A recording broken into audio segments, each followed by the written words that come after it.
Olá! Hoje a gente vai mergulhar nos trechos do livro O Poder dos 5 Segundos, da Mel Robbins.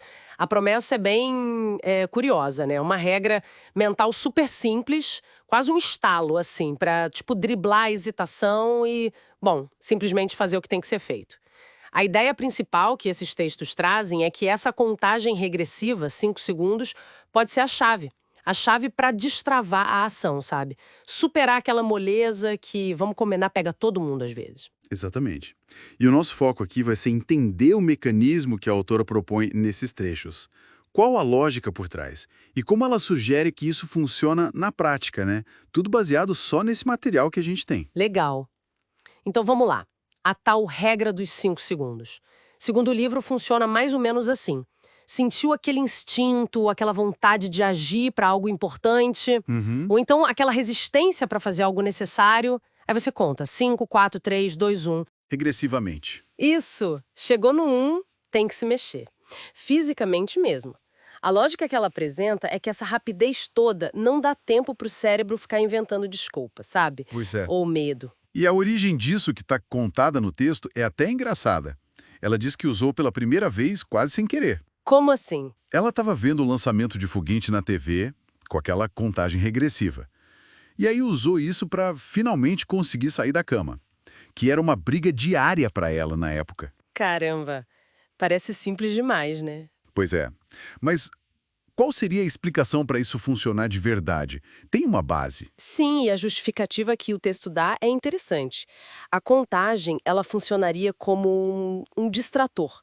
Tira o foco das preocupações, sabe? E joga a atenção na ação que você quer fazer. Ah, entendi. E mais, interrompe aquele hábito de ficar hesitando de se auto-sabotar. O ponto-chave que o texto menciona é a ativação do córtex pré-frontal. O córtex pré-frontal é a parte mais racional do cérebro, né? Exato. É como se você desse um comando direto para ele, tipo, passando por cima daquela vozinha emocional que fala: "Ah, não vai dar, melhor não". E por isso tem que ser regressivo. 5, 4, 3, 2, 1. Cria um ponto final, uma pressão para começar. Contar 1, 2, 3, 4, 5 não teria esse mesmo efeito de urgência, entende? Faz sentido. É quase um truque mental para dar a partida mesmo. E os exemplos nos trechos mostram que a aplicação vai muito além de sair da cama, né? Bem além. O material fala muito da coragem no dia a dia. Cita o caso da Christine, por exemplo. Christine, que usou a regra para finalmente conseguir se colocar, falar mais nas reuniões do trabalho. Ou um outro caso, de um engenheiro que criou coragem para se apresentar para um executivo importante. Ah, legal. Parece que a regra funciona como um empurrãozinho para superar aquele medinho social, sabe?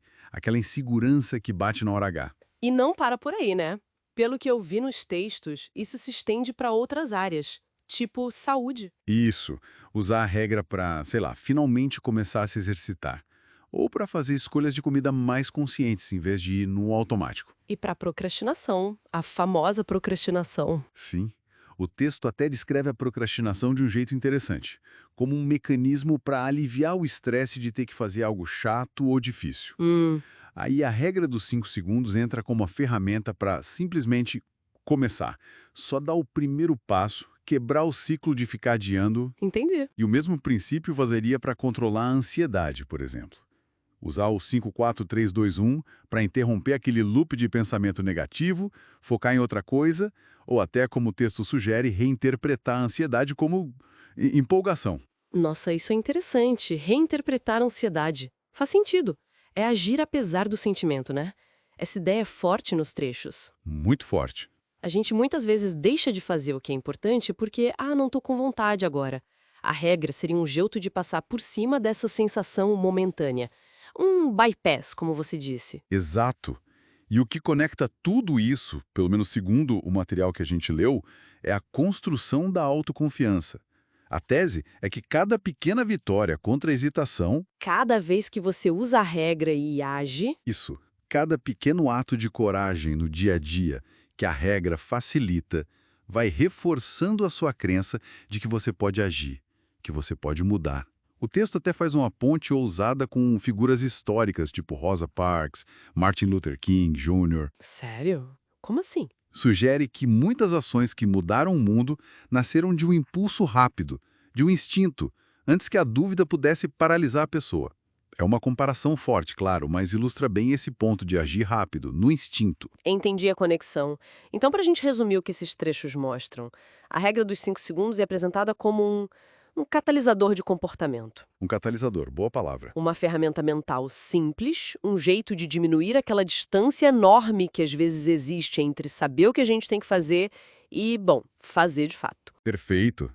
E isso deixa a gente com uma reflexão final interessante, baseada no que a gente leu aqui. O material sugere que muitas oportunidades, talvez até momentos decisivos, são perdidos justamente naqueles poucos segundos de hesitação. Aquela pausa antes de agir. Exato. Então fica a pergunta, né? Qual foi o último impulso, a última pequena ideia de ação que talvez tenha sido deixada de lado por causa da dúvida, daquela hesitação? E o que poderia ter acontecido se uma contagem rápida, 5, 4, 3, 2, 1, tivesse sido usada ali, naquele momento, para colocar essa ideia em movimento? Fica aí para pensar.